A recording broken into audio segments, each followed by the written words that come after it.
Hello, I'm Dr. Tara Palmatier of shrinkformen.com. If you have a question or would like to schedule a session with me, you can reach me at shrinkformen@gmail.com. The topic of this video is how to protect yourself from narcissists and borderlines with basic relationship boundaries. This first part is about the golden rule, otherwise known as the law of reciprocity. If you've been in a relationship or series of relationships with emotionally manipulative, self-absorbed, empathy-challenged, immature people, I have to ask, do you have healthy boundaries? Any boundaries? Do you know what a boundary is? Perhaps you have some boundaries, but they were too anemic to deter a determined emotional predator. Thus, your boundaries were bulldozed and demolished. In the field of psychology, adults who lack empathy, who don't care how their behavior impacts others, who blame shift and exploit and abuse intimate partners and family members, are often ascribed some kind of personality disorder. The usual suspects include narcissists, borderlines, histrionics, and psychopaths. If you dated or married someone like this, you, understandably, don't want to repeat the experience. Unless you're an enthusiastic masochist, that is. As a result, you've probably become extremely sensitive to any sign a potential partner has personality disorder traits or red flags. No rational adult wants to keep getting burned on that hot stove. So, you doggedly consume as much red flag, narcissist, borderline, psychopath articles, books, and YouTube videos as possible. While you're in research mode, do yourself a favor and explore what makes you vulnerable to these individuals and how to heal and/or shore up your vulnerabilities. The most common vulnerabilities include having a parent or parents with similar issues, codependency, conscientiousness, which is a character trait that I like to call the 3 Ns, nice, naive, and non-confrontational, trauma bonding, poor self-care, and a lack of boundaries. Boundaries. There's no way around it. You gotta have them. Boundaries are ultimately your best defense against attracting yet another emotionally manipulative and exploitative mate. What does having boundaries mean? An effective boundary is an invisible fence with a gate that you erect around yourself. It keeps the bad stuff out and lets the good stuff in. It's a wall of protection around your personal security, self-respect, and your identity as a person. Good boundaries decide who you let in your life, how often, how far, and what you will and won't tolerate regarding how others treat you. Healthy boundaries are characterized by personal autonomy, self-respect, personal safety, emotional security and well-being, and respecting the boundaries of others. Boundaries determine when to say yes or when to say no of what's being asked of you. When consistently maintained, boundaries help you say yes or no with authority and conviction. Boundaries are what stop other people from taking advantage of you. Most importantly, good boundaries all but ensure that you attract people who won't try to take advantage of and harm you in the first place. In other words, people who also have healthy boundaries. Not all people who bump against a boundary are toxic and/or personality disordered. A good 2-part litmus test is 1, how does she or he respond when you state your boundary? Defensiveness, aggression, hostility, or argumentativeness is a non-starter. All of those things are non-starters. Obviously, state your boundary in a calm and respectful manner. If you're rude or aggressive about it yourself, people might naturally become defensive, and that doesn't mean they're personality disordered. It just means that you are being hostile and aggressive in how you're stating your boundary. Ideally, you want to hear some kind of acknowledgement that the other person has heard what you've said, and even some kind of apology. For example, gosh, I didn't realize, no sweat. I'll be sure not to do that again. And two, she or he actually maintains an awareness of and respects your boundary moving forward. You shouldn't have to state a boundary more than twice to a rational adult. I'm going to repeat that.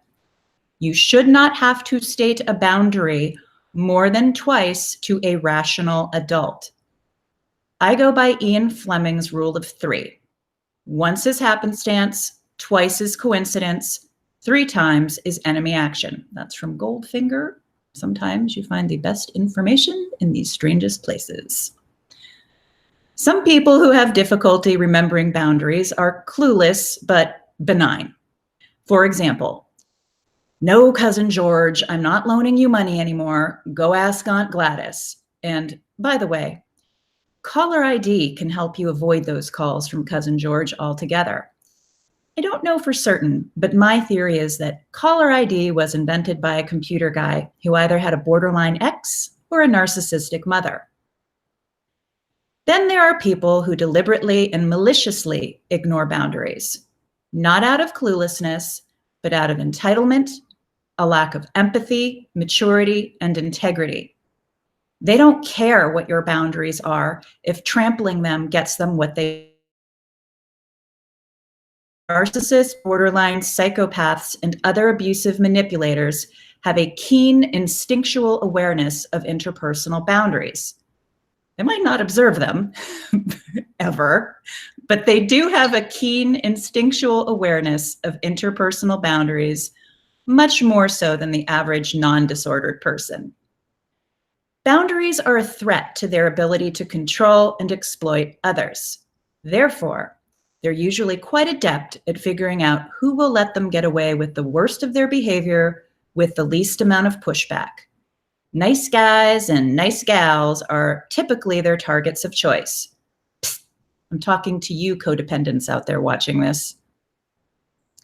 Many of my clients at one time or another have mistakenly wondered, if I start implementing boundaries with my narcissistic or borderline wife, things will get better and we'll go back to la-la love bombing land.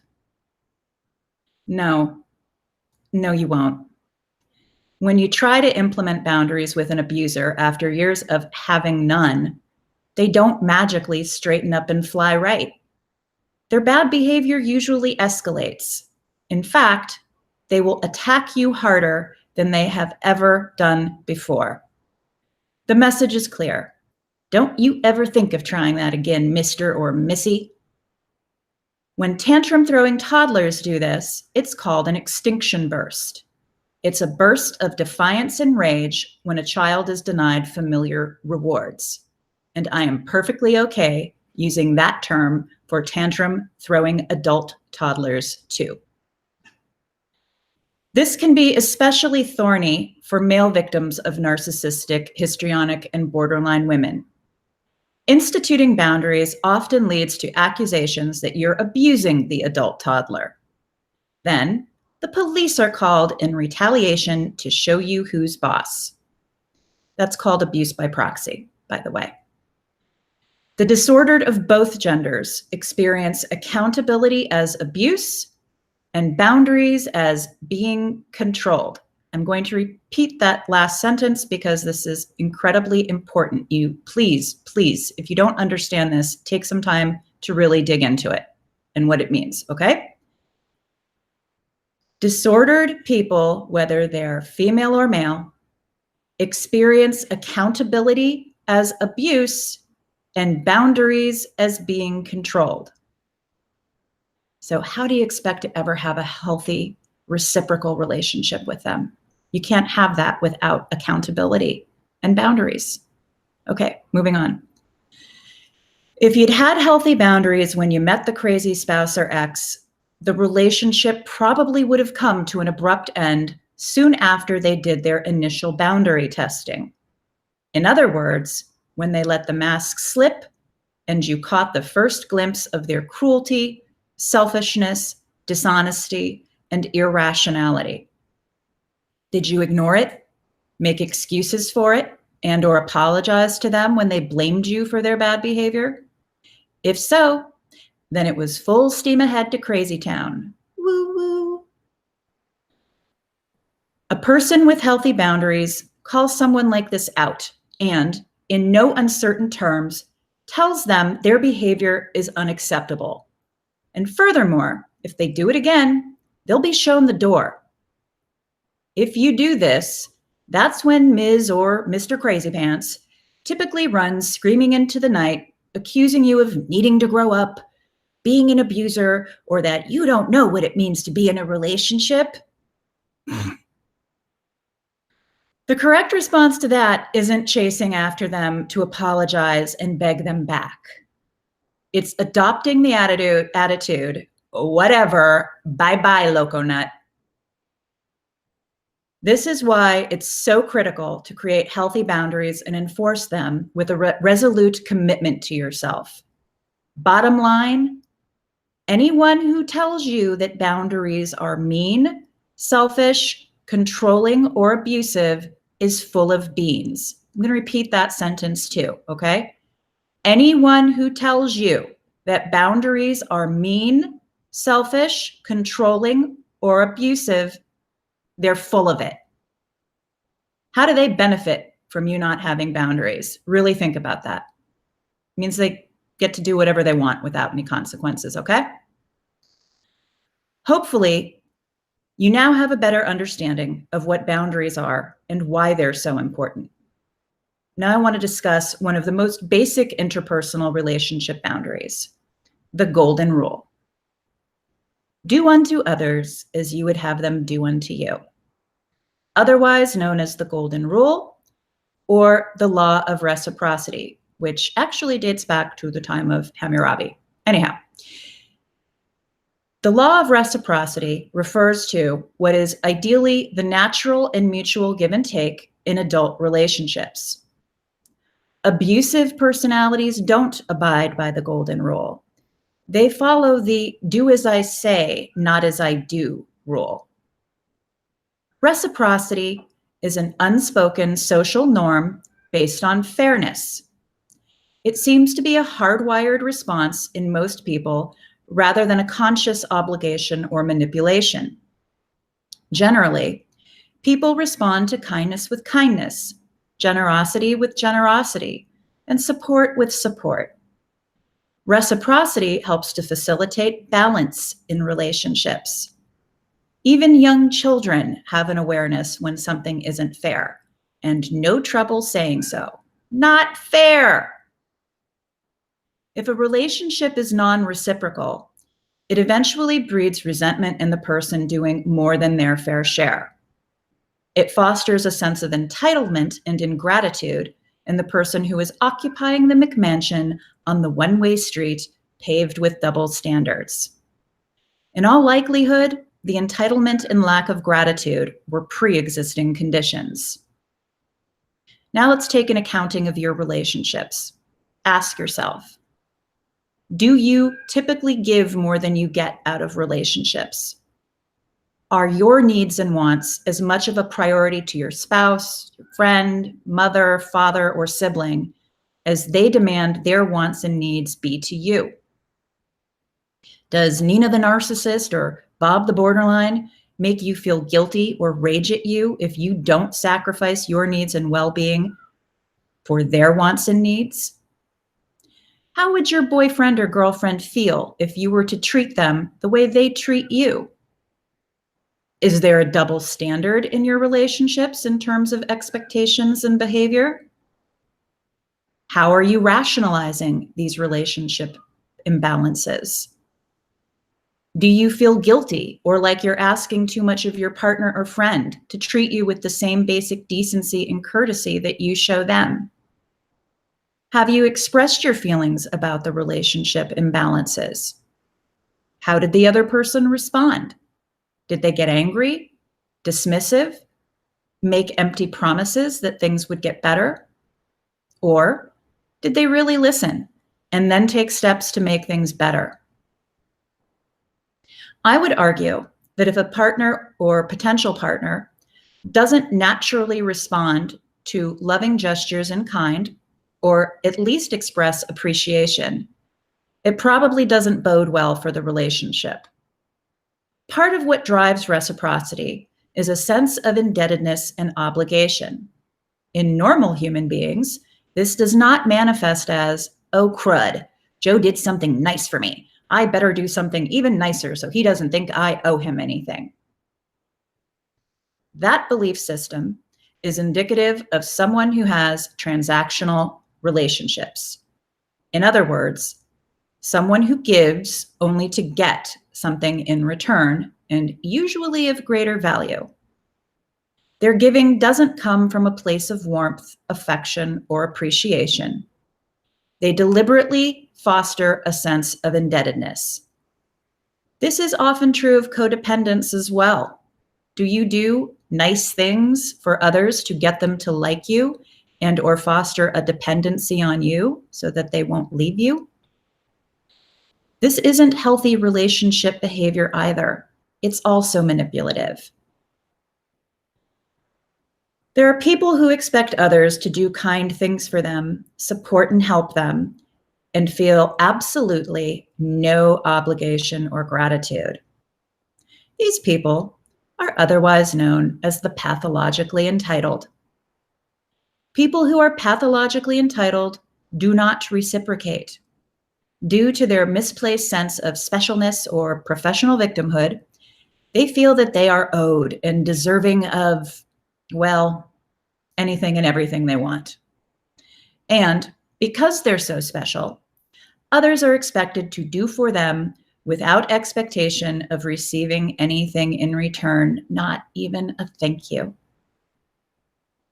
When confronted with their entitled attitude, they often respond by saying, "That's what a husband or wife is supposed to do."